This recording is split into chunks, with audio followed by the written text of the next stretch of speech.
स्थूल, सूक्ष्म और मध्य अर्थव्यवस्था, macro, micro and meso economy. स्थूल, मैक्रो, समष्टि अर्थव्यवस्था, इसमें किसी राज्य, राष्ट्र या सारी दुनिया के अर्थव्यवस्था का अध्ययन करते हैं। या तो हम कह सकते हैं कि माइक्रो माइक्रो इकोनॉमिक्स में हम उन आर्थिक सिद्धांतों या गतिविधियों का अध्ययन करते हैं जो व्यापक स्तर पर प्रभाव डालते हैं, जैसे national income, economics growth rate, inflation, poverty, employment, foreign trade, ATC.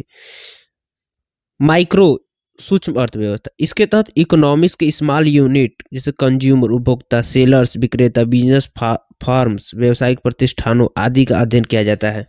जैसे इंटरेस्ट रेट, ब्याज दरें उपभोक्ताओं, फर्मों और व्यापारियों को सीधे प्रभावित करते हैं। टैक्स, कर दरें कीमतों को प्रभावित करते हैं, इसमें खपत और निवेश भी प्रभावित होता है।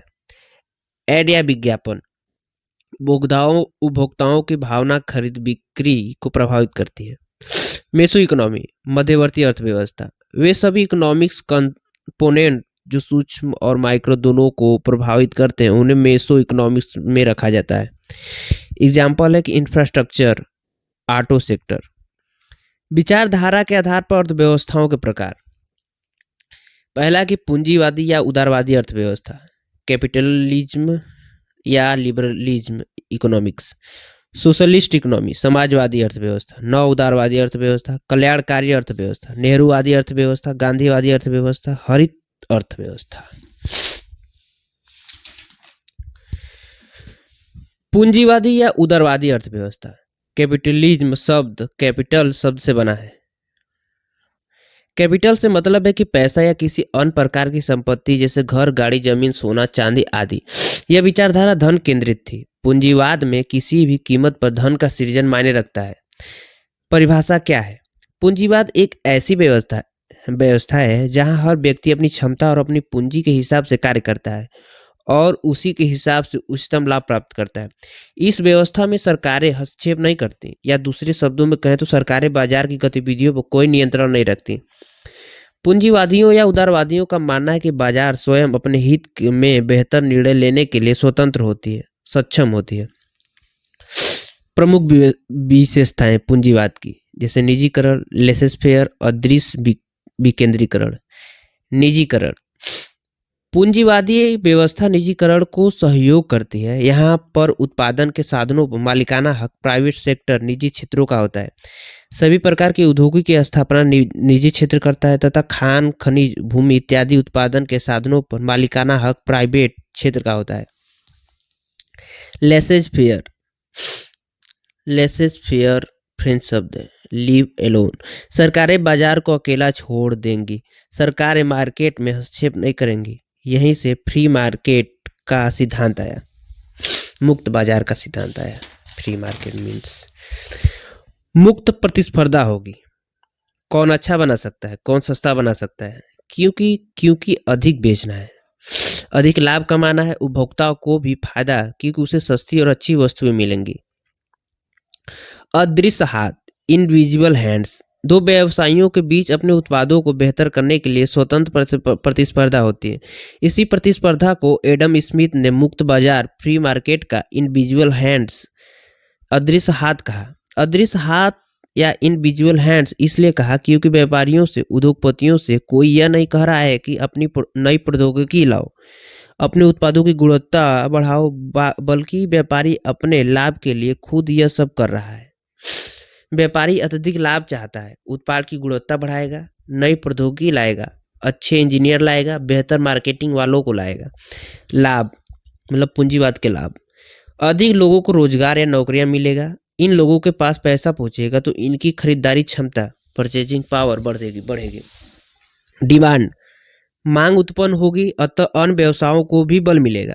लोग बेहतर आय के लिए, बेहतर नौकरियों के लिए खुद को स्किल करेंगे। इससे समाज में कौशल युक्त लोगों की संख्या बढ़ेगी। जब लोगों की आय बढ़ती है तो वे शिक्षा, स्वास्थ्य और जीवन की गुणवत्ता पर खर्च करते हैं। इससे समाज का विकास होगा। अतः समाज के लाभ के लिए यह अच्छा है कि लोग खुद के लाभ के लिए काम करें। विकेंद्रीकरण, डिसेंट्रलाइजेशन, पूंजीवाद व्यवस्था में हर व्यक्ति को आज़ादी है कि अपना व्यवसाय या उद्योग शुरू करे। यह व्यवसाय विकेंद्रित एकीकृत होते हैं। कोई केंद्रीय नियंत्रण संस्था नहीं होती है जो सभी व्यवसायों पर नियंत्रण रखे।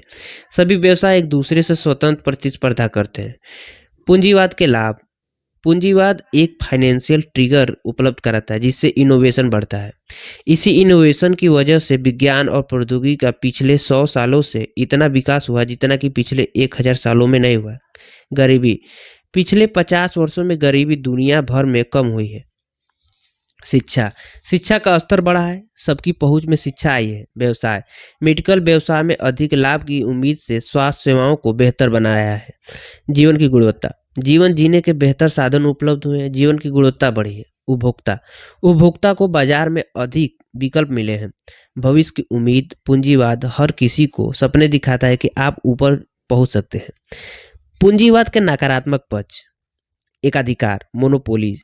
बड़ी कंपनियां अक्सर छोटी कंपनियों को खरीद लेती हैं या दो व्यवसाय आपस में विलय कर जाते हैं। इससे एक ही कंपनी की मोनोपोली हो जाती है। मार्केट में स्वतंत्र प्रतिस्पर्धा समाप्त हो जाती है। जियो भारत के टेलीकॉम सेक्टर में इसकी मोनोपोली होती जा रही है।